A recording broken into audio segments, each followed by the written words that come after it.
Hi ಎಲ್ಲರಿಗೂ ನಮಸ್ತೆ, welcome back to my YouTube channel. Friends ಎಲ್ಲ ಹೇಗಿದ್ದೀರಾ? ಐ ಹೋಪ್ ಎಲ್ಲ ಚೆನ್ನಾಗಿದ್ದೀರಾ ಅಂತ ಅನ್ಕೊಂಡಿದ್ದೀನಿ. ನಾನು ಕೂಡ ಚೆನ್ನಾಗಿದ್ದೀನಿ. ಸೊ ಫ್ರೆಂಡ್ಸ್, ಇವತ್ತಿನ ಒಂದು ವಿಡಿಯೋದಲ್ಲಿ ನಿಮಗೆಲ್ಲರಿಗೂ ಗೊತ್ತಿರಬಹುದು, ಗೃಹಲಕ್ಷ್ಮಿ ಈಗಾಗಲೇ 16-17ನೇ ಕಂತು ಬಂದಿದೆ.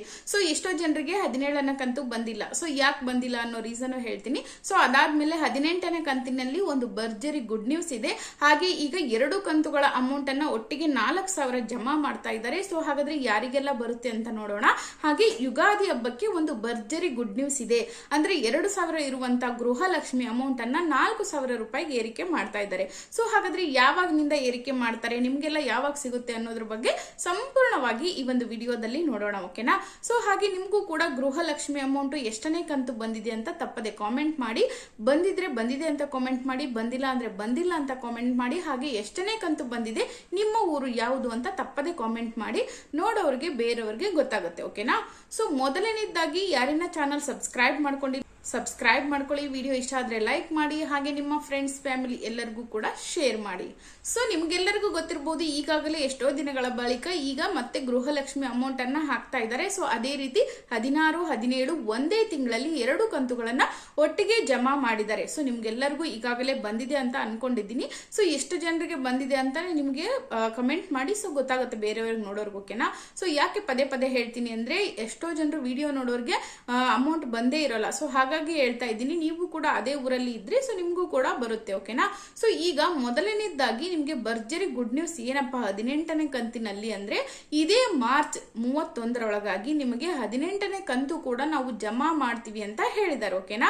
ಸೊ ಅದಾದ್ಮೇಲೆ ಮಾರ್ಚ್ ಮುಗಿದ ನಂತರ ಮತ್ತೆ ಏಪ್ರಿಲ್ 15ರೊಳಗಾಗಿ ನಿಮಗೆ 2 ಕಂತುಗಳ ಅಮೌಂಟ್ ಅನ್ನ ಒಟ್ಟಿಗೆ ಜಮಾ ಮಾಡ್ತೀವಿ. ಯಾರಿಗೆಲ್ಲ ಪೆಂಡಿಂಗ್ ಇದೆಯಲ್ವಾ, ಸೊ ಅವರಿಗೆ 4,000 ಒಟ್ಟಿಗೆ ಜಮಾ ಮಾಡ್ತೀವಿ ಅಂತ ಸಚಿವೆ ಲಕ್ಷ್ಮಿ ಹೆಬ್ಬಾಳ್ಕರ್ ಮೇಡಮ್ ಅವರೇ ಸ್ಪಷ್ಟನೆಯನ್ನ ಕೊಟ್ಟಿದ್ದಾರೆ. ಓಕೆನಾ? ಸೊ ನಾವು ಒಟ್ಟಿಗೆ ಜಮಾ ಮಾಡ್ತೀವಿ, ಯಾರು ಕೂಡ ವರಿ ಮಾಡ್ಕೋಬೇಡಿ, ಎಲ್ಲರಿಗೂ ಕೂಡ ಅಮೌಂಟ್ ಬರುತ್ತೆ ಅಂತ ಹೇಳಿದ್ದಾರೆ. ಓಕೆ? ಸೊ ಇದರಲ್ಲಿ ಯಾರು ಕೂಡ ಕನ್ಫ್ಯೂಷನ್ ಮಾಡ್ಕೊಳ್ಬೇಡಿ. ಇದು ಯಾರಿಗೆಲ್ಲ ಬಂದಿಲ್ಲ ಅಲ್ವಾ, ಸೊ 16, 17ನೇ ಕಂತು ಯಾರಿಗೆಲ್ಲ ಪೆಂಡಿಂಗ್ ಇದೆ, ಸೊ ಅವರಿಗೆ ಮಾತ್ರ 4,000 ರೂಪಾಯಿಯನ್ನ ಒಟ್ಟಿಗೆ ಹಾಕ್ತಾರೆ. ಸೊ 18ನೇ ಕಂತಿಗಾಗಿ ಯಾರೆಲ್ಲ ಕಾಯ್ತಾ ಇದ್ದೀರಿ ಅಲ್ವಾ, ಸೊ ಅವ್ರಿಗೆ ಏನ್ ಮಾಡ್ತಾರೆ ಅಂದ್ರೆ, ಕೇವಲ 18ನೇ ಕಂತಿನ 1 ತಿಂಗಳ ಅಮೌಂಟ್ ಅನ್ನ ಮಾತ್ರ ಹಾಕ್ತಿವಿ ಅಂತ ಹೇಳಿದ್ದಾರೆ. ಸೊ ನಿಮ್ಗೆ ಕ್ಲಾರಿಟಿ ಸಿಕ್ಕಿದೆ ಅಂತ ಅನ್ಕೊಂಡಿದ್ದೀನಿ. ಸೊ ಈಗ ನೀವು ಎಷ್ಟೋ ಜನರಿಗೆ ಕನ್ಫ್ಯೂಷನ್ ಆಗಿರ್ತೀರ, 4,000 ಅಂದ್ರೆ ಸೊ ನಮಗೂ 4,000 ಬಂದ್ಬಿಡುತ್ತಾ ಅಂತ. ಖಂಡಿತವಾಗ್ಲೂ ಇಲ್ಲ. ಸೊ ನಿಮ್ಗೆ ಒಟ್ಟಿಗೆ 4,000 ಬರ್ಬೇಕು ಅಂದ್ರೆ ನಿಮ್ಗೆ 16, 17ನೇ ಕಂತು ಬಂದಿರಲ್ಲ ಅಲ್ವಾ, ಅವ್ರಿಗೆ ಮಾತ್ರ 2 ಕಂತುಗಳನ್ನ ಒಟ್ಟಿಗೆ ಜಮಾ ಮಾಡ್ತೀವಿ ಅಂತ ಹೇಳಿದ್ದಾರೆ. ಸೊ ಅದೇ ರೀತಿ ನಿಮ್ಗೆ ಈಗ ನೆಕ್ಸ್ಟ್ ಬರುವ ತಿಂಗಳಲ್ಲಿ ಅಂದ್ರೆ ಏಪ್ರಿಲ್ 15ರೊಳಗಾಗಿ 18ನೇ ಕಂತಿನ ಅಮೌಂಟ್ ಸಹಿತ ಹಾಕ್ತಿವಿ ಅಂತ ಹೇಳಿದ್ದಾರೆ. ಸೊ ಇನ್ನ ಇದೆಲ್ಲ ಒಂದ್ ಕಡೆ ಇಟ್ರೆ, ಇನ್ನೊಂದು ಕಡೆ ಏನಪ್ಪಾ ಅಂದ್ರೆ ಯುಗಾದಿ ಹಬ್ಬಕ್ಕೆ ಭರ್ಜರಿ ಗುಡ್ ನ್ಯೂಸ್. ಸೊ ಏನು ಎಲ್ಲರಿಗೂ ಕೂಡ ಕುತೂಹಲ ಅಲ್ವಾ. ಸೊ ಎಲ್ಲರೂ ಕೂಡ ಈಗ 2,000 ರೂಪಾಯಿ ಪಡಿತಾ ಇದ್ದೀವಿ. ಅವರವರ ಒಂದು ಕಮೆಂಟ್ ಗಳನ್ನಾಗಿರ್ಬಹುದು ಅಥವಾ ರಿವ್ಯೂ ಗಳನ್ನಾಗಿರ್ಬಹುದು, ಸರ್ಕಾರಕ್ಕಾಗ್ಲಿ ಅಥವಾ ಜನರಿಗಾಗ್ಲಿ ಸಚಿವರಿಗಾಗ್ಲಿ ಯಾರಿಗೇ ಆಗ್ಲಿ ನಾವು ಹೇಳ್ತಾನೆ ಇರ್ತೀವಿ, ನಮ್ಗೆ 2,000 ರೂಪಾಯಿ ಬಂತು, ನಮ್ಗೆ ಈ ರೀತಿ ಹೆಲ್ಪ್ ಆಯ್ತು, ಈ ತರ ನಾವು ಅದನ್ನ ಯೂಸ್ ಮಾಡ್ಕೊಂಡ್ವಿ ಅಂತ. ಸೊ ಅದೇ ತರ ಈಗ ಸಚಿವರಲ್ಲಿ ಅಂದ್ರೆ ನಾಯಕರಲ್ಲಿ ಈಗ ಪಕ್ಷದಲ್ಲಿ ಏನಾಗ್ತಾ ಇದೆ ಅಂದ್ರೆ ಚರ್ಚೆಯನ್ನ ನಡೀತಾ ಇದೆ. ಸೊ ನಮಗೆ ಕೊಡ್ತಿರುವಂತ 2,000 ರೂಪಾಯಿ ಕಾಂಗ್ರೆಸ್ ಪಕ್ಷದ್ದು. ಸೊ ನಿಮ್ಗೆಲ್ಲರಿಗೂ ಗೊತ್ತಿರಬಹುದು, 5 ವರ್ಷಗಳ ಕಾಲ ಅವರು ಆಳ್ವಿಕೆ ನಡೆಸಿದ್ರೆ 5 ವರ್ಷಗಳ ಕಾಲ 2,000 ರೂಪಾಯಿ ಬರುತ್ತೆ.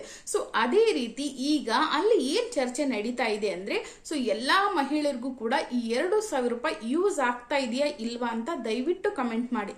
ಸೊ ಯಾಕಂದ್ರೆ ಅವರು ನಿಮಗೆ ಮುಂದೆ ಏನಾದ್ರೂ ಅವ್ರು ಚುನಾವಣೆಯಲ್ಲಿ ಗೆದ್ರೆ, ಈಗೇನ್ ಅವ್ರಿಗೆ ಕಾಂಗ್ರೆಸ್ನವ್ರಿಗೆ ನೀವು ಗೆಲ್ಸಿದಿರಿ ಅಲ್ವಾ, ಸೊ ಇದೇ ರೀತಿ ನೀವು ಮುಂದೆ ಬರುವಂತ ಎಲೆಕ್ಷನ್ ಅಲ್ಲೂ ಕೂಡ ಅವ್ರನ್ನ ಗೆಲ್ಸಿದ್ರೆ ಅವಾಗ ಏನ್ ಮಾಡ್ತಾರೆ ಅಂದ್ರೆ, 2,000 ನಿಮ್ಗೆ ಹೆಲ್ಪ್ ಆಗ್ತಾ ಇದೆ, ಸೊ ಅದರಿಂದ ನಿಮ್ಗೆ ಯೂಸ್ ಆಗ್ತಾ ಇದೆ ಅಂತ ಹೇಳಿದ್ರೆ ಅವ್ರು ಏನ್ ಮಾಡ್ತಾರೆ ಅಂದ್ರೆ 2,000 ರೂಪಾಯಿ ಇರೋದನ್ನ 4,000 ರೂಪಾಯಿಯಾಗಿ ನಾವು ಏರಿಕೆಯನ್ನ ಮಾಡ್ತೀವಿ ಅಂತ ಹೇಳಿ ಚರ್ಚೆಯನ್ನ ನಡೆಸ್ತಾ ಇದ್ದಾರೆ.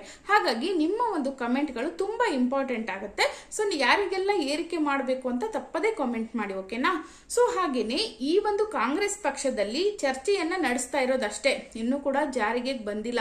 ಅವ್ರೇನಾದ್ರೂ ಗೆದ್ದು ಬಂದ್ರೆ, ನಮ್ಗೇನಾದ್ರೂ ನೀವು ಗೆಲ್ಸಿದ್ರೆ ಮತ್ತೆ ನಾವು 2,000 ರೂಪಾಯಿನ ಹಾಕ್ತಿವಿ, ಅಲ್ಲಿ ನಿಮ್ಗೆ ಟೋಟಲ್ 4,000 ಏರಿಕೆ ಅಂದ್ರೆ 4,000 ರೂಪಾಯಿ ಸಿಗುತ್ತೆ ನಿಮ್ಗೆ. ಓಕೆನಾ ಅಂತ ಹೇಳಿ ಎಲ್ಲರಿಗೂ ಕೂಡ ಹೇಳಿದ್ದಾರೆ. ಅದೇ ರೀತಿ ಅವರವರ ಮಧ್ಯೆ ಚರ್ಚೆ ನಡೆಸ್ತಾ ಇದ್ದಾರೆ. ಒಂದು ಪಕ್ಷದವರು ಏನ್ ಹೇಳ್ತಾರೆ ಅಥವಾ ಒಬ್ರು ನಾಯಕರು ಏನ್ ಹೇಳ್ತಾರೆ ಅಂದ್ರೆ, 2,000 ರೂಪಾಯಿಂದ ಏನು ಯೂಸ್ ಆಗ್ತಾ ಇಲ್ಲ, ಅವ್ರು ಏನಕ್ಕೂ ಬಳಸ್ಕೊಳ್ತಾ ಇಲ್ಲ, ಅವ್ರಿಗೆ ಅವಶ್ಯಕತೆ ಇಲ್ಲ 2,000 ರೂಪಾಯಿ ಅಂತ ಹೇಳ್ತಿದ್ದಾರೆ. ಸೊ ಅದೇ ಸಚಿವರಲ್ಲಿ ಇನ್ನೊಬ್ಬ ಸಚಿವ ಏನೇ ಹೇಳ್ತಾ ಇದ್ದಾರೆ ಅಂದ್ರೆ ಯೂಸ್ ಆಗ್ತಾ ಇದೆ, ಎಷ್ಟೋ ಬಡ ಮಕ್ಕಳಿಗೆ ವಿದ್ಯಾಭ್ಯಾಸಕ್ಕಾಗಿರ್ಬೋದು ಅಥವಾ ಎಷ್ಟೋ ತಂದೆ ತಾಯಿಗೆ ಅನಾರೋಗ್ಯದಲ್ಲಿ ಇದ್ದವ್ರಿಗೆ ಅದು ಹೆಲ್ಪ್ ಆಗ್ತಾ ಇದೆ, ಅಥವಾ ವಯಸ್ಸಾದವ್ರಿಗೂ ಕೂಡ ಹೆಲ್ಪ್ ಆಗ್ತಾ ಇದೆ, ಎಲ್ಲರಿಗೂ ಕೂಡ ನಾನಾ ರೀತಿಯಾಗಿ ಒಂದಲ್ಲ ಒಂದು ರೀತಿಯಾಗಿ ಅನುಕೂಲ ಆಗ್ತಾ ಇದೆ ನಾವು ಕೊಡುವಂತ 2,000 ರೂಪಾಯಿ ಅಂತ ಹೇಳ್ತಿದ್ದಾರೆ. ಸೊ ಇದ್ರ ಮಧ್ಯೆ ಅವರವರ ಮಧ್ಯೆನೆ ಅಂದ್ರೆ ಕಾಂಗ್ರೆಸ್ ಪಕ್ಷದ ನಾಯಕರಲ್ಲಿ ಏನಾಗ್ತಾ ಇದೆ ಅಂದ್ರೆ ವಾದ ವಿವಾದವನ್ನ ಆಗ್ತಾ ಇದೆ. ಒಂದಿಷ್ಟು ಜನ ನಾಯಕರು ಏರಿಕೆ ಮಾಡಿದ್ರೆ ಸರಿ ಇರುತ್ತೆ, ನಮ್ಗೆ ಓಟ್ಗಳು ಬರುತ್ತೆ, ನಾವು ಗೆಲ್ಬಹುದು ಅಂತ ಹೇಳ್ತಿದ್ದಾರೆ. ಇನ್ನೊಬ್ರು ಏನ್ ಮಾಡ್ತಾರೆ ಅಂದ್ರೆ ನಾವು ಕೊಡೋ ದುಡ್ಡಿಂದ ಅವ್ರಿಗೇನು ಲಾಭ ಆಗ್ತಾ ಇಲ್ಲ ಅಂತ ಒಂದಿಷ್ಟು ಜನ ಹೇಳ್ತಾ ಇದ್ದಾರೆ. ಸೊ ಇದರಲ್ಲಿ ಯಾರ್ದು ಕರೆಕ್ಟ್ ಯಾರ್ದು ತಪ್ಪು ಅಂತ ಇನ್ನೂ ಕೂಡ ಅವರು ಡಿಸ್ಕಷನ್ ಅನ್ನ ನಡೆಸ್ತಾನೆ ಇದ್ದಾರೆ. ಸೊ ಇವರೆಲ್ಲ ಒಂದು ಡಿಸ್ಕಷನ್ ನೋಡಿದ್ರೆ ನಿಮ್ಗೇನ್ ಅನ್ಸುತ್ತೆ, ಈ ಒಂದು 2,000 ರೂಪಾಯಿ ಗೃಹಲಕ್ಷ್ಮಿ ಇರೋದನ್ನ 4,000 ರೂಪಾಯಿಗೆ ಏರಿಕೆ ಮಾಡ್ಬೇಕಾ ಬೇಡವಾ ಅಂತ ತಪ್ಪದೇ ಕಾಮೆಂಟ್ ಮಾಡಿ, ಓಕೆನಾ. ಸೊ ಈಗ ಅವ್ರು ಏನ್ ಹೇಳ್ತಾರೆ ಅಂದ್ರೆ ಮುಂದೆ ಈ ಒಂದು 5 ವರ್ಷ ಆದ್ಮೇಲೆ ನೆಕ್ಸ್ಟ್ 5 ವರ್ಷ ಕೂಡ ನಾವೇ ಇದ್ವಿ ಅಂದ್ರೆ ನಿಮ್ಗೆ 4,000 ಅಂದ್ರೆ ತಿಂಗಳಿಗೆ 4,000 ರೂಪಾಯಿ ಬರುತ್ತೆ ಮನೆ ಯಜಮಾನಿಗೆ, ಓಕೆನಾ. ಸೊ ಇದು ಯಾರಿಗೆಲ್ಲ ಇಷ್ಟ ಅಂದ್ರೆ ದಯವಿಟ್ಟು ಕಮೆಂಟ್ ಮಾಡಿ. ಸೊ ಈಗ ಇದೆಲ್ಲ ಒಂದ್ ಕಡೆ ಅಂದ್ರೆ ಎಷ್ಟೋ ಜನರು ಕಮೆಂಟ್ ಗಳನ್ನ ಮಾಡ್ತಾ ಇದ್ದೀರಾ, ಇದು ಏರಿಕೆ ಮಾಡೋದು ಆ ನಂತರ ನೋಡೋಣ, ಅವ್ರೇನಾದ್ರೂ ಗೆದ್ದು ಬಂದ್ರೆ ಮುಂದೆ ಏರಿಕೆ ಮಾಡ್ತೀವಿ ಅಂತ ಹೇಳಿದ್ದಾರೆ. ಸೊ ಸ್ವಲ್ಪ ಜನರ ಡೌಟ್ ಏನಪ್ಪಾ ಅಂತ ಅಂದ್ರೆ, ಸೊ ಈಗ ಏನಾದ್ರೂ ಒಂದು ರೀಸನ್ ಇಂದ ಮನೆ ಯಜಮಾನಿ ಅಂತ ಅನ್ಸ್ಕೊಂಡವರು ತೀರೋಗ್ಬಿಡ್ತಾರೆ, ಗೃಹಲಕ್ಷ್ಮಿ ಅಮೌಂಟು ಬರೋದು ನಿಂತು ಬಿಡುತ್ತಾ ಅಂತ ಎಷ್ಟೋ ಜನರು ಕಮೆಂಟ್ ಗಳನ್ನ ಮಾಡ್ತಾ ಇದ್ದೀರಲ್ವಾ. ಸೊ ಅಂತವ್ರಿಗೆಲ್ಲ ನಾನೇನು ಮುಂದಿನ ಒಂದು ವಿಡಿಯೋದಲ್ಲಿ ಆನ್ಸರ್ ಅನ್ನ ಕೊಡ್ತೀನಿ, ಓಕೆನಾ. ಸೊ ಎಲ್ಲರಿಗೂ ಕೂಡ ಒಂದು ಡೌಟ್ ಏನಂದ್ರೆ, ಈಗ ಫಾರ್ ಎಕ್ಸಾಂಪಲ್ ಒಬ್ಬ ಅತ್ತೆ ಏನಾದ್ರೂ ದುಡ್ಡನ್ನ 2,000 ರೂಪಾಯಿ ತಗೊಳ್ತಾ ಇರ್ತಾರೆ. ಸೊ ಅವ್ರು ಏನ್ ಮಾಡ್ತಾರೆ ಅಂದ್ರೆ ಏನೋ ಒಂದು ಅನಾರೋಗ್ಯದಿಂದನೋ ಸೊ ಇನ್ನಿತರ ಯಾವುದೋ ಒಂದು ಕಾರಣದಿಂದ ಅವರು ತೀರೋಗ್ಬಿಡ್ತಾರೆ. ಸೊ ತೀರೋದಾಗ ಆ ಒಂದು ಅಮೌಂಟ್ ಯಾರಿಗೆ ಬರುತ್ತೆ, ಮತ್ತೆ ಅದನ್ನ ಹೇಗೆ ಪಡೆದುಕೊಳ್ಬೇಕು ನಾವು, ಮತ್ತೆ ಏನಾದ್ರೂ ಅರ್ಜಿ ಹಾಕ್ಬೇಕಾ, ಅಪ್ಲಿಕೇಶನ್ ಹಾಕಿದ್ರೆ ಅದು ನಮ್ಗೆ ಜಮಾ ಆಗುತ್ತಾ ಅಂತ ಎಷ್ಟೋ ಮಹಿಳೆಯರ ಇದು ಡೌಟ್ಸ್ ಆಗಿದೆ, ಓಕೆನಾ. ಸೊ ಈ ಒಂದು ಡೌಟ್ಸ್ ಅನ್ನ ನಾನು ಮುಂದಿನ ಒಂದು ವಿಡಿಯೋದಲ್ಲಿ ತಿಳಿಸ್ತೀನಿ, ಓಕೆ. ಸೊ ಮೊದಲನೇದಾಗಿ ಈಗ ಗೃಹಲಕ್ಷ್ಮಿ ಇನ್ನೊಂದು ಅಪ್ಡೇಟ್ ಇದೆ, ಓಕೆ. ಸೊ ಎಷ್ಟೋ ಜನ ಗೃಹಲಕ್ಷ್ಮಿಯರ ಅಮೌಂಟ್ ಅಂದ್ರೆ ಡಿಲೇ ಆಗ್ತಾ ಇದೆ ಮತ್ತೆ ಪೆಂಡಿಂಗ್ ಉಳಿತಾ ಇದೆ. ಸೊ ಯಾಕೆ ಈ ರೀತಿ ಉಳಿತಾ ಇದೆ? ಸೊ ನಿಮ್ಗೆಲ್ಲರಿಗೂ ಗೊತ್ತಿರಬಹುದು, ಗೃಹಲಕ್ಷ್ಮಿ ಅಮೌಂಟ್ ತಗೊಳ್ತಾ ಇರೋದು ಮೇನ್ ರೀಸನ್ ಏನಪ್ಪಾ ಅಂದ್ರೆ BPL ಕಾರ್ಡ್ ಇರುವವರಿಗೆ ಮಾತ್ರ ಬರ್ತಿರುವಂತದ್ದು. ಸೊ ಈ ಒಂದು BPL ಕಾರ್ಡ್ ಅಲ್ಲಿ ಹಲವಾರು ಕಾರ್ಡ್ಗಳನ್ನ ಅಂದ್ರೆ ಲಕ್ಷಾಂತರ ಕಾರ್ಡ್ಗಳನ್ನ ರದ್ದು ಮಾಡ್ತಾ ಇದ್ದಾರೆ. ಸೊ ಇದರಿಂದ ಏನಾಗ್ತಾ ಇದೆ ಅಂದ್ರೆ ಮಹಿಳೆಯರಿಗೆ ಅರ್ಧಂಬರ್ಧ ಕಂತುಗಳು ಅಂದ್ರೆ ಒಂದಿಷ್ಟು ಕಂತುಗಳು ಬಂದು ಇನ್ನೂ ಒಂದಿಷ್ಟು ಕಂತುಗಳಿಗೆ ಸ್ಟಾಪ್ ಮಾಡ್ಬಿಡ್ತಾ ಇದ್ದಾರೆ. ಸೊ ಈ ರೀತಿ ಆಗ್ತಾ ಇದೆ. ಸೊ ಈ ರೀತಿ ನಿಮ್ಮಲ್ಲೂ ಕೂಡ ಆಗಿದ್ರೆ ದಯವಿಟ್ಟು ಕಮೆಂಟ್ ಮಾಡಿ, ಓಕೆ. ಸೊ ಈ ರೀತಿ ಆಗ್ತಾ ಇರೋರು ಕೂಡ ಕಮೆಂಟ್ ಮಾಡ್ತಾ ಇದ್ದೀರಾ. ಸೊ ಏನಪ್ಪಾ ಅಂತಂದ್ರೆ ಮೇಡಮ್ ನಮ್ಗೆ ಒಂದು 5 ಕಂತು ಅಥವಾ ಒಂದು 4 ಕಂತು ಬಂದು ಸ್ಟಾಪ್ ಆಗ್ಬಿಟ್ಟಿದೆ, ಏನ್ ರೀಸನ್ ಗೊತ್ತಾಗ್ತಾ ಇಲ್ಲ ಅಂತ. ಸೊ ಏನಾಗಿರುತ್ತೆ ಅಂದ್ರೆ ನಿಮ್ದು BPL ಕಾರ್ಡ್ ಅಲ್ಲಿ ಏನಾದ್ರೂ ತೊಂದರೆ ಆಗಿರುತ್ತೆ, ಅಥವಾ ನೀವೇನಾದ್ರೂ GST ಪೇ ಮಾಡ್ತಾ ಇರ್ತೀರಾ, ಅಥವಾ ನಿಮ್ಮ ಅಕೌಂಟ್ ಅಲ್ಲಿ ಆಕ್ಟಿವ್ ಆಗಿರಲ್ಲ, ಅಥವಾ ಏನೋ ಒಂದು ತೊಂದರೆ ಇರುತ್ತೆ, 4-5 ಬ್ಯಾಂಕ್ಗಳ ಅಕೌಂಟ್ ಅನ್ನ ಮಾಡಿರ್ತೀರಾ. ಸೊ ಎಲ್ಲವೂ ಕೂಡ ಲಿಂಕ್ ಮಾಡಿರ್ತೀರಾ. ಸೊ ಅದು ಯಾವ್ದು ಕೂಡ ಸರಿಯಾಗಿ ನಿಮ್ಗೆ ಗೊತ್ತಿರಲ್ಲ, ನಾನು ಯಾವ್ದಕ್ ಲಿಂಕ್ ಮಾಡಿದೀನಿ ಯಾವ್ದಕ್ಕಿಲ್ಲ ಅಂತ ಆಧಾರ್ ಕಾರ್ಡ್ ಅನ್ನ. ಸೊ ಈ ರೀತಿ ತೊಂದರೆಗಳನ್ನ ಅನುಭವಿಸ್ತಾ ಇರ್ತೀರಾ. ಸೊ ಅಂತವ್ರು ಏನ್ ಮಾಡಿ ಅಂದ್ರೆ ಸರಿಯಾಗಿ ವಿಚಾರಿಸಿ ನಿಮ್ಮ ಅಕೌಂಟ್ ಆಕ್ಟಿವ್ ಇದೆಯಾ ಇಲ್ವಾ, ನಮ್ಮ ಒಂದು ರೇಷನ್ ಕಾರ್ಡ್ ಸರಿಯಾಗಿದೆಯಾ ಇಲ್ವಾ ಅಂತ ನೋಡ್ಕೊಂಡು ಆ ನಂತರ ನೀವು ಅಪ್ಲೈ ಮಾಡಿದ್ರೆ ಎಲ್ಲಾ ಕಂತುಗಳು ಒಟ್ಟಿಗೆ ಬರುತ್ತೆ. ಸೊ ಇನ್ನೊಬ್ರು ಕ್ವಶನ್ ಏನಪ್ಪಾ ಅಂದ್ರೆ, ಸೊ ನಾನು ಕಮೆಂಟ್ ಗಳಿಗೆ ಆನ್ಸರ್ ಅನ್ನ ಮಾಡ್ತಾ ಇದ್ದೀನಿ, ಓಕೆನಾ. ಸೊ ಮೊದಲಿಗೆ ಮತ್ತೊಬ್ರು ಕಮೆಂಟ್ ಗಳು ಏನಪ್ಪಾ ಅಂದ್ರೆ, ಮೇಡಮ್ ನಮ್ದು ರೇಷನ್ ಕಾರ್ಡ್ ಇದೆ, ನಾವು ರೇಷನ್ ಹಾಕಿಸ್ಕೊಳ್ಳಲ್ಲ, ಆದ್ರೆ ಗೃಹಲಕ್ಷ್ಮಿ ಅಮೌಂಟ್ ಇಷ್ಟು ದಿನ ಬರ್ತಾ ಇತ್ತು, ಬಟ್ ಈಗ ನಿಂತೋಗಿದೆ. ಸೊ ಯಾಕೆ ನಿಂತೋಗಿದೆ? ಸೊ ನಿಮ್ಗೆಲ್ಲರಿಗೂ ಗೊತ್ತಿರಬಹುದು, ಫಸ್ಟ್ ಆಫ್ ಆಲ್ ಅವರು CM ಸಿದ್ದರಾಮಯ್ಯ ಅವರು ರೂಲ್ಸ್ ಏನಪ್ಪಾ ತಂದಿದ್ರು ಅಂದ್ರೆ, ಯಾರೆಲ್ಲ ಕಂಟಿನ್ಯೂಸ್ ಆಗಿ ತಿಂಗಳಿಗೆ ರೇಷನ್ ಅನ್ನ ಪಡೆದುಕೊಳ್ತಾರಲ್ವಾ, ಸೊ ಅಂತವ್ರಿಗೆ ಮಾತ್ರ ಗೃಹಲಕ್ಷ್ಮಿ ಅಮೌಂಟ್ ಕೊಡೋದು ಅಂತ ಹೇಳಿದ್ರು.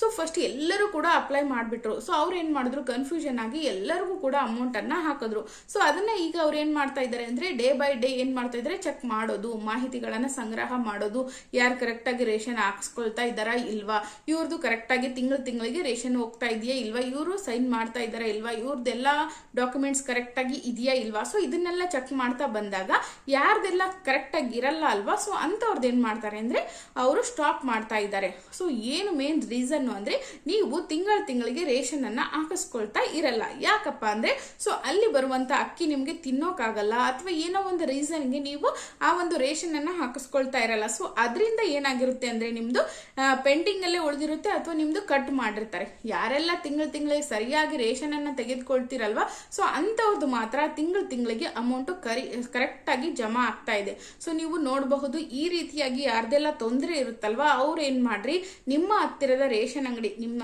ಒಂದು ನ್ಯಾಯಬೆಲೆ ಯಾವ್ದು ನೀವು ರಿಜಿಸ್ಟರ್ ಆಗಿರ್ತೀರಲ್ವಾ, ಸೊ ಅಲ್ಲಿ ಹೋಗಿ ನೀವು ತಿಂಗಳಿಗೆ ನೀವು ತಿಂದಿಲ್ಲ ಅಂದ್ರೂ ಪರವಾಗಿಲ್ಲ, ರೇಷನ್ ಅನ್ನ ಇಸ್ಕೊಂಡು ಬಡ ಮಕ್ಕಳಿಗಾಗ್ಲಿ ಯಾರಿಗಾಗ್ಲಿ ಅದನ್ನ ದಾನ ಮಾಡಿ ಸೊ ಬರುವಂತ ಗೃಹಲಕ್ಷ್ಮಿ ಅಮೌಂಟ್ ಅನ್ನ ನೀವು ತಗೋಬಹುದು. ಓಕೆನಾ?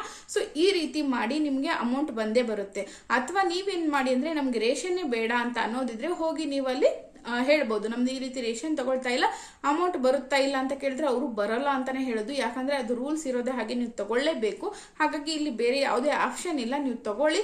ಅದನ್ನ ಯೂಸ್ ಮಾಡಿಲ್ಲ ಅಂದ್ರೆ ಬೇರೆ ಬಡವ್ರಿಗಾದ್ರೂ ಕೊಡಿ. ಓಕೆನಾ? ಒಟ್ನಲ್ಲಿ ನಿಮ್ಮ ಒಂದು ಸೈನು ತಿಂಗಳಲ್ಲಿ ಅಲ್ಲಿ ಬರಬೇಕು. ನಿಮ್ಮ ಸೈನ್ ಆದ್ರೆ ಮಾತ್ರ ನಿಮ್ಗೆ ಗೃಹಲಕ್ಷ್ಮಿ ಅಮೌಂಟ್ ಇಲ್ಲಿ ಬರುವಂತದ್ದು.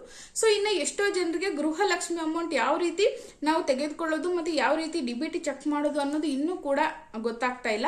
ಸೊ ಅಂತವ್ರಿಗೆಲ್ಲ ಹೇಳ್ತೀನಿ ನಾನು ನೆಕ್ಸ್ಟ್ ವಿಡಿಯೋದಲ್ಲಿ ಯಾವ ರೀತಿ ನೀವು ಗೃಹಲಕ್ಷ್ಮಿ ಅಮೌಂಟ್ ಅನ್ನ ಡಿಬಿಟಿಯಲ್ಲಿ ಚೆಕ್ ಮಾಡ್ಕೊಳ್ಳೋದು, ಅಥವಾ ಬೇರೆ ಯಾವ್ದಾದ್ರು ಸ್ಕೀಮ್ ಇಂದ ನಿಮ್ದು ಸರ್ಕಾರಿ ಯೋಜನೆಯಲ್ಲಿ ಯಾವೆಲ್ಲ ಸ್ಕೀಮಲ್ಲಿ ನೀವು ಅಮೌಂಟ್ ಪಡೆದುಕೊಳ್ತಾ ಇದ್ದೀರಿ ಅನ್ನೋದು ಕೂಡ ಚೆಕ್ ಮಾಡ್ಕೊಳ್ಬಹುದು ಯಾವ ರೀತಿ ಅಂತ ಮುಂದಿನ ಒಂದು ವಿಡಿಯೋದಲ್ಲಿ ಹೇಳ್ತೀನಿ. ಹಾಗೆ ಈ ಒಂದು ವಿಡಿಯೋ ಇಷ್ಟ ಆದ್ರೆ ಲೈಕ್ ಮಾಡಿ, ಯಾರಿಗಾದ್ರೂ ಒಂಚೂರಾದ್ರೂ ಯೂಸ್ಫುಲ್ ಅನ್ಸಿದ್ರೆ ದಯವಿಟ್ಟು ಲೈಕ್ ಮಾಡಿ. ಹಾಗೆ ನಿಮ್ಮ ಫ್ರೆಂಡ್ಸ್ ಫ್ಯಾಮಿಲಿ ಎಲ್ಲರಿಗೂ ಕೂಡ ಶೇರ್ ಮಾಡಿ. ಸೊ ಸಿಗ್ತೀನಿ ಮತ್ತೊಂದು ವಿಡಿಯೋದೊಂದಿಗೆ. ಅಲ್ಲಿಯವರೆಗೂ ಎಲ್ಲರಿಗೂ ನಮಸ್ತೆ.